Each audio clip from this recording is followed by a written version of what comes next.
the booth if you're interested. Good afternoon. What a select group of people we have here. Oh, I've just looked around the room, maybe not. Hello. Select group here. I know we've got a lot of people also online because it's been live streamed. But I'm going to thank you all for coming, and I'm going to hand over to Seb, who can update you on where and what we've been talking about, and then Rune will talk to you about the Russian task force and decisions that were made today. Thank you. Well, let me say that my superb chairmanship of this morning's meeting has given us a little bit more time to prepare, and in other words, we're actually on time for you for a change, so let's grab small mercies. There's probably nowhere else I can start at the moment than to talk a little bit, not in great detail, because none of us are medical practitioners, but just a little bit about COVID-19. Look, I don't think we're breaching any great confidences when I say that this has exercised a great deal of time and attention, both within the headquarters here in Monaco and, of course, amongst our member federations who are having to deal with the fallout from this. In fact, our council meeting this morning was an interesting combination of those that were not able to travel, who came through by conference call, which I have to say worked extremely well, and those of us who were able to be in attendance in the room. Our sport is actually in good shape. Yes, we've had to deal with some postponements, and those are never easy to deal with, but we've navigated our way through that. And when it comes to athlete qualification, of course, I do remind all of you that we have many, many more opportunities than virtually any other sport for our athletes to be qualified for events, and particularly the Olympic Games this year. Many of our athletes are already qualified because, of course, that process has been ongoing now for 10 months. So we have both flexibility in that system. We have more opportunities to compete. And those opportunities have been magnified this year, of course, because of the creation of the Continental Tour. And the Continental Tour, again, to remind you, was really a product that is aimed at breathing life into what in large parts of the world have been challenging times for one-day meetings. I was in Sydney only a few weeks ago, kicking off the start of that Continental Tour.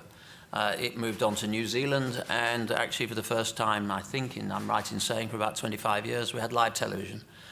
So it's serving a purpose, and particularly at the moment, it's coming to the rescue of many of our, will be coming to the rescue of many of our competitors, adding to those opportunities. Having said that, where we have any challenges that we will, be closely monitoring with our member federations, where there are athletes that have got these particular challenges, we of course will stand ready to help them.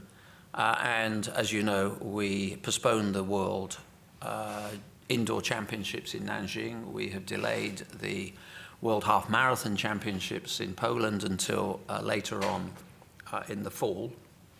And one of the decisions that we made actually at Council over the course of yesterday was that the new dates for Nanjing will be the 19th, the 20th, the 21st of March next year, 21. Of course, the other big debate and then decision that was taken today was off the back of the report from Rune Andersen and the Russian task force. And I'm going to immediately ask Rune to take you up to speed with that. Thank you, Seb. So in November last year, after the Athletics Integrity Unit charged crew staff with breaching the anti-doping rules, Council suspended the reinstatement process and authorized neutral athletes process pending determination of the charges. The World Athletics President, then wrote an uncompromising letter to Rousseff explaining that if Rousseff continued to deny and obstruct, the case would be taken to CAS and it would face the severest sanctions, including potential expulsion. If it accepted its misconduct and made a meaningful commitment to change, there would be punishment, but it would be tempered with a new reinstatement process and a new authorized neutral athlete process that offered a way back into the fold. Thereafter, the Russian ministry withdrew the accreditation of Rousseff. The entire Rousseff board had to resign, and the ministry and RUSADA, which is the Russian anti-doping agency, oversaw the election of a new Rousseff president and board who met strict vetting criteria, including no connection with the previous regime. Importantly, the new president formally admitted the charges on behalf of Rousseff and apologized for the impact Rousseff's wrongdoing has had on the athletics community. Following 3 days of intensive meetings here in Monaco, the task force is pleased that the World Athletics Council today accepted its recommendations relating to the way forward for Rousseff. First, the Council has adopted a package of sanctions for Rousseff admitted breaches of the anti-doping rules that send a clear message of condemnation and deterrence of wrongdoing by the previous regime, while at the same time incentivizing the new regime to start instigating real change. This includes imposing a $10 million fine and making $5 million payable immediately, but suspending payment of the remaining $5 million on condition that Rousseff does not re-offend and makes meaningful progress towards reinstatement. It also includes putting a 10-person cap on authorized neutral athletes at the Olympics, the European Championships, and other key events this year, which cap will be reviewed at the end of the year to decide if it should stay the same or go up or down.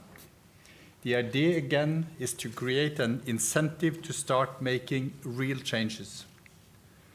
Second, the Council mandated the task force to establish a new reinstatement process with 3 new elements.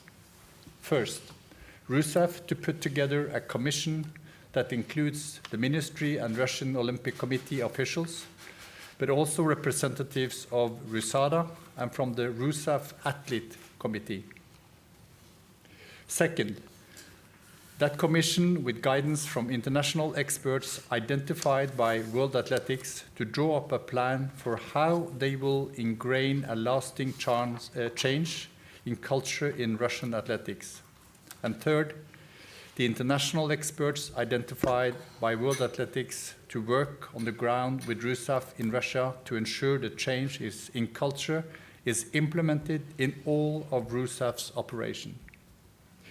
And we hope this will provide a solid basis for meaningful progress with Russian athletics.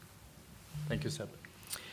Okay, Thank you, Rune. thanks, Rune. The press release about this and the report from the task force is up on our website at the moment. But now it's your turn. Any questions? As usual, please let me know and us know who you are and which organisation you represent. There's one microphone, I think.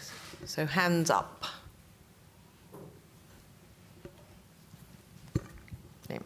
Michael Pavitt from Inside the Games. You had a meeting last week with several Russian athletes. What did they want from World Athletics to do, and do you feel that you've achieved that with this latest recommendation? Well, I was very grateful that they took time to be with us. It was a very good, very constructive meeting. They were very clear about their determination to want to be part of that change process.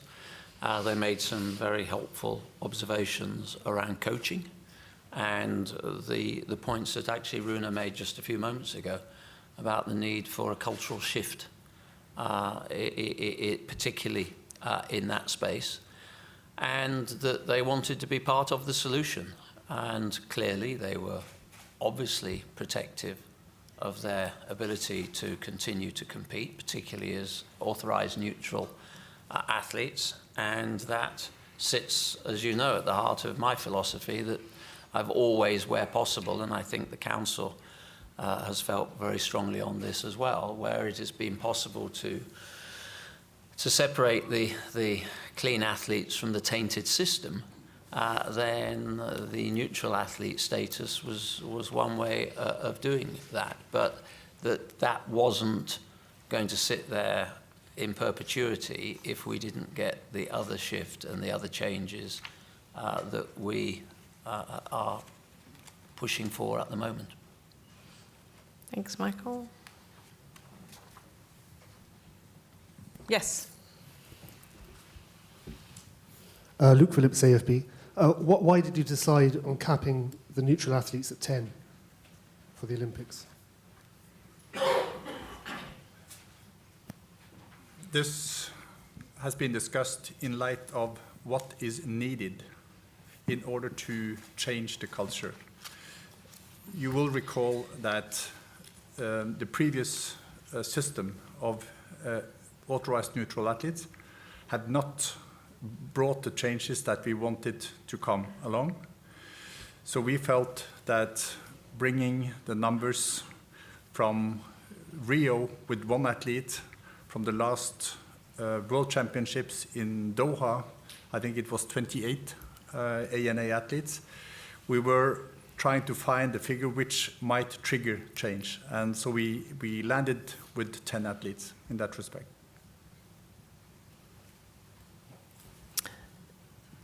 Okay, any other questions? Yes. Thank you. Hiroki Tora from Asahi Shimbun of Japan. One question is about the neutral athletes. Is the CAS decision affect in any way of today's decision? And the other question is about the Tokyo Olympics, obviously. How concerned are you about the Olympic to be held in July because of the pandemic statements that the WHO made it yesterday? Thank you. As far as Tokyo is concerned, this is a sport that is planning to be in Tokyo. You know, that is exactly what we do. That's exactly what our internal teams are working with, and that's what we work on an hourly basis, daily basis with the Tokyo Organizing Committee. So that is what we are planning to do. And as far as I think the first question about the Court of Arbitration, and there's no involvement. There is no involvement. It has no impact at all. Michael, the floor's yours again. Yeah, Michael Pavitt again. I just wondered if you'd what your thoughts on the Panorama documentary involving Mo Farah and Alberto Salazar was, and are there any concerns over that or retesting that to do with Salazar's athletes that you'd like to see happening? Look, the simple answer to that is we have structures in our sport. We have the Athletic Integrity Unit, we have the World Anti-Doping Agency, we have the various NADOs, in this case the United States Anti-Doping Agency, and they are best placed to bring this, to their own conclusions, their own deliberations to that matter. So we will wait to see where they get to on that. That's exactly where it should be. They are the people that lead the way in that particular expertise. Okay, so last question. Otherwise, we have got to go back for the last half. Yes, one last question. Yes, the gentleman at the second row. Thank you. Fumi Saito from Kyoto News Japan. Just regarding the coronavirus things, have you discussed any contingency plan if things get worse? And the second question is about your preparation for the marathon and the race walk in Sapporo. Can you give us any update on your preparation for that? No, I can tell you it is exactly what I said a few moments ago, that we are planning to be in Tokyo. Our planning for the shift of race walk and marathons to Sapporo is well underway, and again I've My competition teams are at the back of the room. I'm sure they're happy to take that with you offline. But no, that's exactly where we are. There are no contingencies. Okay, thank you, everybody. Thank you very much for coming. Okay, good. So, Alex, you're next now. Alex, Good. Thank you. All right. yeah, great.